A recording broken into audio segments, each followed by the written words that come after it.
Next process is zeolite and permutate process. Very efficient one. Now, what is a zeolite? In simple words, I would say clay. Okay, zeolite is a clay. Fine. What exactly it is made up of? It is made up of sodium and aluminum oxides. It has a network of silicon oxide. You can see the network or cage-like structure. There are certain gaps over here. Okay, and the whole structure has certain cations on it. What are the cations? Sodium cations. So it's a framework structure. It is made up of four connected network of atoms. Okay, tetrahedral links are there. Tetrahedral linked cages are there.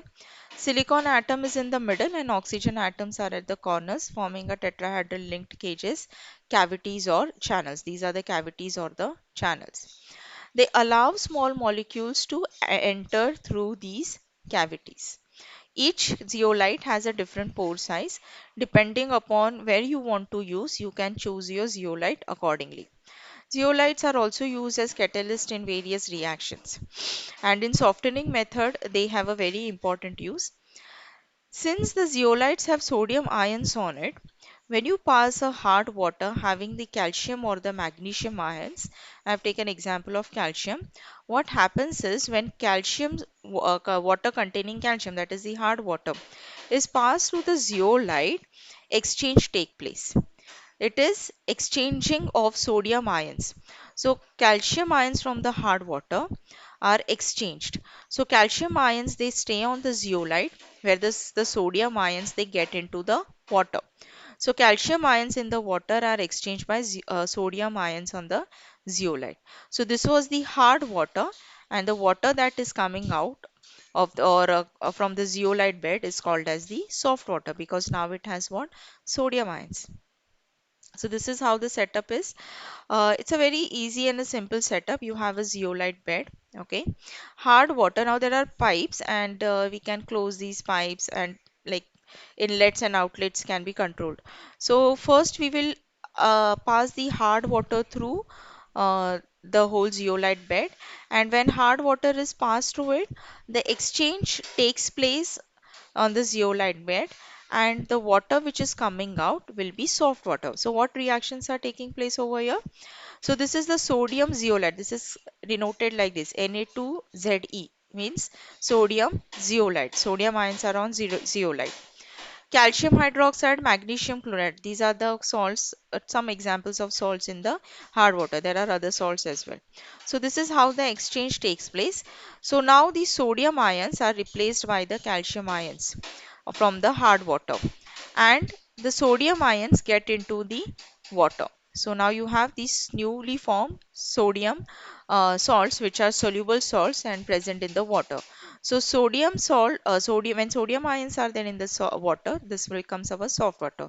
Hence we say that the hard water is converted to soft water. Okay. Now there is a chance that when you go on continuing this process, there will be a time where all the cations, all the sodium cations on the zeolite bed will be exhausted, because what happens is sodium ions get discharged in the bed, discharged and get enter into the water. Okay, so what we need to do is we need to regenerate the exhausted zeolite. So next process is called as regeneration. So in zeolite process there are two steps. One is the softening method, where hard water is converted to soft water, where sodium ions get into the water, and the next step is the regeneration. Now, once the zeolite bed gets exhausted, getting exhausted or losing its capacity means what? All the sodium ions on the zeolite bed have been exchanged by the calcium and the magnesium ions. Hence, the zeolite is exhausted. Now, what we need to do is we need to regenerate it back. Regenerate back means what? We need to bring the sodium ions back on the zeolite bed. Okay, so now the reverse reaction has to take place. So to get those sodium ions, what we need to do is treat the zeolite bed or pass brine solution, that is NaCl solution. So when the softening step is taking place, we close this inlet, and when regeneration step is taking place, we close the inlet for the hard water and allow NaCl to pass through it. Okay, so the bed is regenerated by treating with concentrated brine solution. The reactions are exactly opposite. So these are the salts which were deposited, like these are the ions which were deposited on zeolite. Now you pass brine solution, again the exchange will take place and your zeolite will be regenerated back. Regenerated back as in sodium ions will get back on the zeolite. And these are the salts which are regenerated waste which can be scrapped off from the zeolite bed. Okay, let's see some advantages and disadvantages. So just look at the residual hardness. It is just 2 to 10 ppm, unlike the lime soda method where the hardness is around 50 ppm for cold lime soda method and 15 to 30 ppm for hot lime soda method. Okay. In the lime soda method, lot of sludge is produced, whereas in this sludge is not produced. Skilled persons are not required. You just have to pass the zeolite, just hard water through the zeolite bed. Time required for the softening is less. What are the disadvantages? Turbid water cannot be used as it can block the pores of zeolite bed. So the efficiency of the zeolite bed can be reduced. If your if your water contains colored ions like manganese or iron, they must be removed first before passing it through the zeolite bed.